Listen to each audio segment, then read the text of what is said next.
A 220-pound English Mastiff with a bite record on his file sat in a harbor master's shed in Marblehead, Massachusetts for 9 days while the county decided what to do with him. Nobody would take Hank. Then, a 34-year-old woman said she would hold him for 2 weeks, and she spent the first month of it locking her bedroom door against him. She bought a $30 camera to build a case for sending him back. She watched the footage 4 times before she understood that the woman walking toward the front door at 3:12 in the morning, eyes open, sound asleep, was her. Nell Draper was 34 and worked the stern of a lobster boat out of Marblehead. Up at 3:30, gloves stiff with salt, hauling traps in water that would kill you in 20 minutes. It had been her father's boat. He died in October and left her the boat, the debt, and a house on Front Street with a wood stove that never quite kept up. She had gone quiet after that. Not sad, exactly. Quiet. She stopped answering the phone. She got very good at being the only person in a room. In February, Cy Vale, the harbor master, called her about the dog. A man who kept a boat 2 moorings over had been arrested, and animal control had taken a 220-pound English Mastiff out of the back of his truck. The dog had a bite on his record from years earlier. Hank was fawn-colored with a black mask and a head like an anvil, and he had been sitting in that shed while the county worked out whether there was any place left to send him. There wasn't. Cy asked Nell to hold him for 2 weeks. She said yes before she had finished thinking about it, the way she had been saying yes to everything since the funeral. I still see you haven't subscribed. Nell was afraid of this dog for a month. By the end of this, you'll understand why that was the last mistake she ever made about him. Tap subscribe. The truth is, she was terrified of Hank. Hank was 220 pounds. He filled the doorway. When he came down the hall, the floorboards moved. He did not bark, and somehow the silence was worse.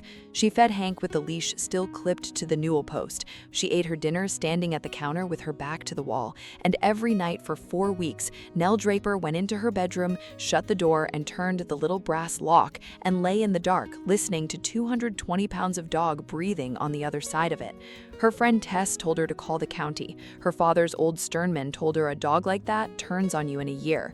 She had 5 days left on the 2 weeks she had promised, and she had already stretched it into a month.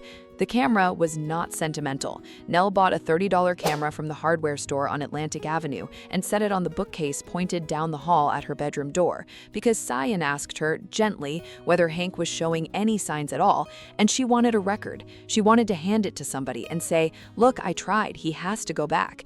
She watched the first night's footage on a Sunday morning with coffee she never drank. At 3 a.m., Hank stands up. He walks to the front door and lies down across it, his back against the wood, facing the hallway. At 3:12 a.m., Nell Draper walks out of her bedroom. Her eyes are open. She is not awake. She goes down the hall in bare feet with her hands loose at her sides, and she reaches for the handle, and 220 pounds of English Mastiff rises up out of the dark in front of it. Hank does not bark. He does not bite. He puts his shoulder against her hip and pushes. Once. She staggers half a step. She reaches for the handle again, and he pushes again, harder, and he keeps his body between her and that door, walking her backwards down her own hallway, step by step, patient as a man moving furniture, until she turns around on her own and walks back to bed. Then Hank follows her. He lies down outside her bedroom door, which is unlocked because sleepwalkers open locks, and Hank stays there until the sun comes up. Nell watched that clip 4 times. Then she checked the other nights. It was on every single one. She had been sleepwalking since she was 9. It stopped when she was 14. Nobody had told her that grief can wake it back up.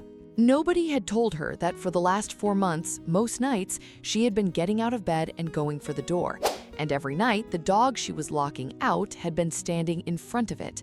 If you have ever been afraid of the wrong thing, you already know exactly what that footage did to her. Something in her broke open that morning. She sat on the floor of her own hallway, and Hank came and lay down beside her and put his enormous head in her lap, all 220 pounds of him folding down like something much smaller, and Nell cried into his neck until her ribs hurt. She had spent 4 weeks being afraid of the only living thing in that house that had never once let her reach the door. She stopped locking the door. Hank slept on the rug at the foot of her bed.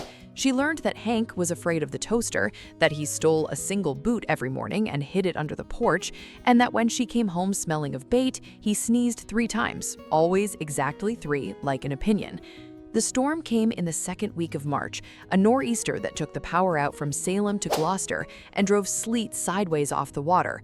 The camera on the bookcase went dark with everything else.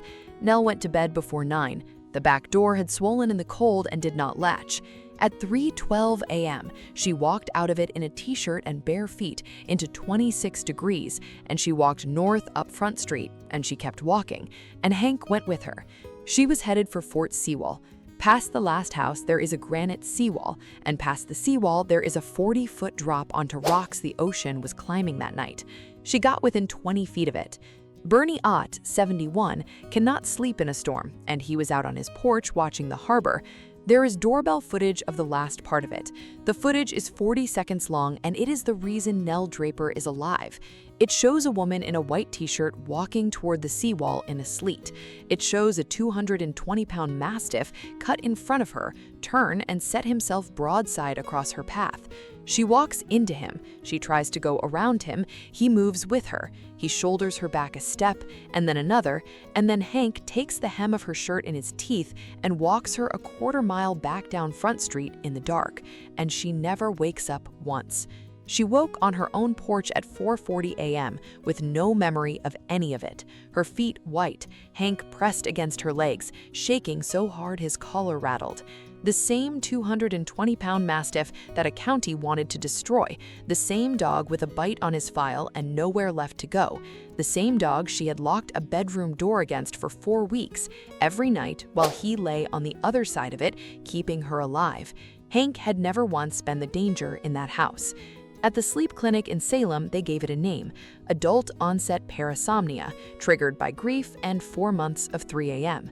Nell is treated for it now. There are locks on the doors that she cannot open in her sleep, and a rail on the stairs, and a light that comes on when her feet hit the floor.